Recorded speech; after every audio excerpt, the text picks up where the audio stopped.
Morning po, pero malapit ng tanghalian. Nandito ako sa front door. Hintay ko yung mga customer ni sir. Pagod. Pagod ako takbo, akyat baba, akyat baba. Ayan, andito ako. Pakita ko sa inyo. Ayan, galing ako dun sa baba. Amikat ako.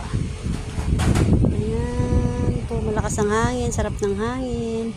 Kasi may nagchichik nung anay. Yung mga anay, chine-check nila. Ayan, ando sila. Kausap ni sir. Pagod eh.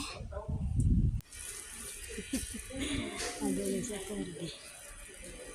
Ayan. Nakalabas na yung aming mga bisita. Mga nurses ba? Dito ako sa labas. Sara ko na.